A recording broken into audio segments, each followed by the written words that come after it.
The Bible is the most widely purchased, most thoroughly revered, and probably most broadly misunderstood book in the history of human civilization.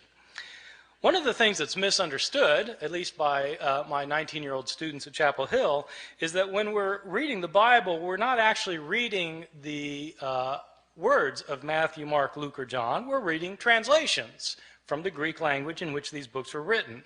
And something is always lost in translation. And not only that, but we're not reading translations of the originals of these books, because we don't have the originals of these books or of any of the other books of the New Testament. What we have are copies made centuries later, many of them many centuries later. These thousands of copies that we have are all different from one another in lots of little ways and sometimes in big ways. There are places where we don't know what the authors of the New Testament originally wrote. Now, for some Christians, that's not a problem because they don't have a high view of Scripture. For others, it's a very big problem. What does it mean to say that God inspired the words of the text if we don't have the words? Moreover, why should one think that God performed the miracle of inspiring the words of the Bible if he didn't perform the miracle of preserving the words of the Bible? If he meant to give us his very words, why didn't he make sure we received them? The problem of not having the originals of the New Testament, though, is a problem for everyone, not simply for those who believe that the Bible was inspired by God. For all of us, I think, the Bible is the most important book in the history of Western civilization. It continues to be cited in public debates over gay rights, abortion, over whether to go to war with foreign countries, over how to organize and run our society. But how do we interpret the New Testament? It's hard to know what the words of the New Testament mean if we don't know what the words were. And so in this lecture, I'll be talking about not knowing what the words were and what we might know about the originals of the New Testament, how they got lost, and how possibly they might be reconstructed. So let me begin by talking about, on a fairly basic level, how it is that we got the books of the New Testament. The books of the New Testament were all written in Greek. They were all written in the first century of the Common Era.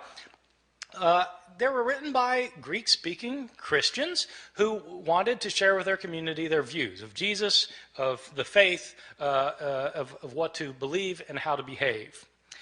So an author like Mark, the author of our first gospel, sat down and wrote out one day his gospel about Jesus.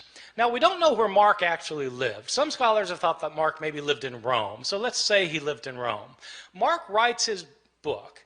Well, how does this book get into circulation? The problem is we're dealing with an age in which there were no Xerox machines. There wasn't desktop publishing yet, no PDF files. In fact, there wasn't carbon paper. How did people get copies of books? Well, in the ancient world, the only way to get a copy of a book was to copy it by hand. One page, one sentence, one word, one letter at a time. Mark makes his book, and somebody in his community wants another copy of it. And so that person either makes a copy himself or has somebody else make a copy for him. Now, part of the problem is that in the ancient world, at this time period in the Roman Empire, probably something like 90% of the population was illiterate, couldn't read or write. So not anybody could just make a copy. And most people who could write couldn't write very well. And so somebody makes a copy. We don't know who it was who made the first copy. We don't know if this person was competent or incompetent, but he made a copy. And probably, if he made a copy of this book by hand, one page, one sentence, one word, one letter at a time, he made mistakes. Now, my students sometimes have difficulty believing that people make mistakes when they copy things by hand. And so I tell them, well, you sit down tonight and copy the Gospel of Mark and see how you do. Well, in fact, they'll make mistakes. Now, here we have a problem created because we have the second copy of Mark that is also put in circulation, and somebody wants a copy of Mark, and so they copy the copy. but the copy has mistakes in it. And so the next person who copies it copies the mistakes, thinking that they're the original wording. And the second person also makes mistakes of his own. And so he not only reproduces the mistakes of his predecessor, he introduces his own mistakes. And then another person comes along and copies that copy, making the mistakes of both of his predecessors and creating mistakes of his own. And then that book gets put in. And pretty soon you've got copies around the city of Rome that are all different from one another. Now, a visitor comes to Rome from Ephesus, and they have a church back in Ephesus too, and they want a copy of this gospel, and so he takes a copy, makes a copy, takes it back to Ephesus. And then that copy gets copied, and that copy gets copied, and that copy gets copied. Then somebody comes from Smyrna, and they want a copy. And so it goes for year after year after year. We don't have a copy of Mark until around the year 200. About 150 years after Mark was originally written. So not only do we not have the originals, we don't have the first copies, or the copies of the copies, or the copies of the copies of the copies of the copies, etc., etc. Mistakes were made en route, and these mistakes were replicated. Now, the only way a mistake gets corrected is if you're copying a copy of Mark, and you come across a sentence that you're pretty sure is wrong because it doesn't make sense, and you try and correct it. And so you correct it to say something other than what it says. The problem is there's no guarantee that you will correct the mistake correctly, right? You might correct the mistake incorrectly, in which case you've got three forms of the text: the original text, the mistake, and the mistaken correction of the mistake. And so it goes on for year after year, decade after decade. The originals end up getting lost. They get lost. They're either worn out of existence, or people figure, well, we don't need this. I've got a brand new copy of it, and so they throw it away. And all of the books of the New Testament, all 27 books, experience the same fate. And so that is the situation we're dealing with. This is not a situation that's unique to the New Testament. This is a situation that we find for every book from the ancient world. Every ancient book has this problem. The problem's exacerbated with the New Testament simply because the New Testament has come to be revered as Scripture, and also because, as it turns out, we have more copies of the New Testament than of any other book from the ancient world. That would seem like a good thing, but it also means that we have more mistakes for the New Testament than for any other book. And so the abundance of evidence we have creates an abundance of problems. Let me talk about the surviving copies that we do have. First, give you a sense of the numbers of books that we're talking about.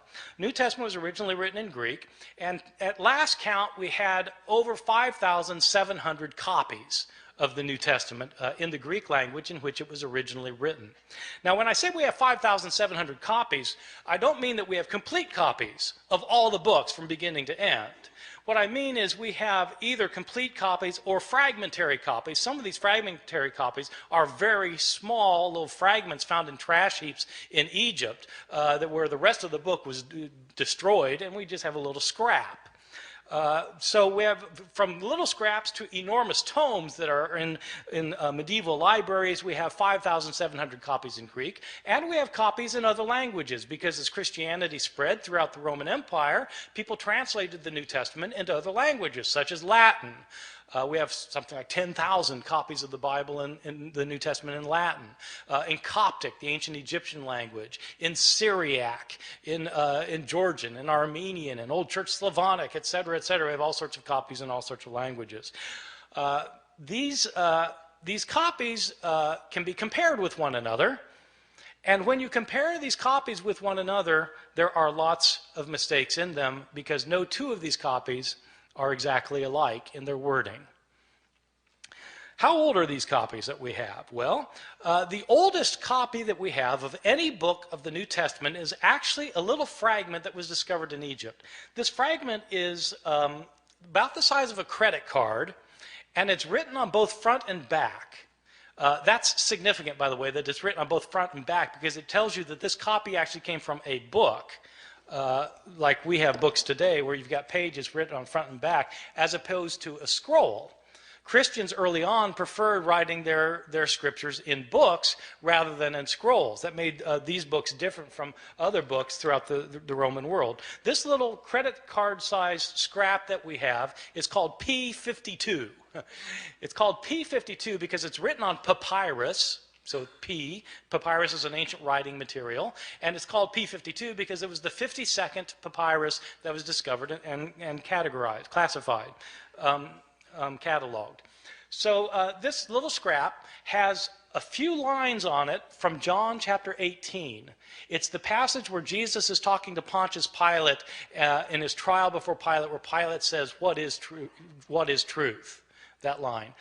So that's that. It's written on, and it's written both front and back. Now the thing is, if you have a little scrap like that, and it's written on the front and the back, and you know what passage it comes from, then you can actually do some interesting things, because you can figure out, even though you don't have a complete line on this page, you can figure out where this thing was on the page.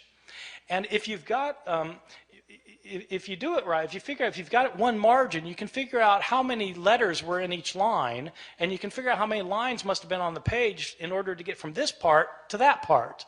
See what I'm saying? So you can actually reconstruct how long the page was, and then you can calculate how many pages were in this manuscript, because how many pages would it take with this many letters in it to create the Gospel of John? And so this one scrap can tell you how long the manuscript was. So there are people who do this for a living, so it turns out.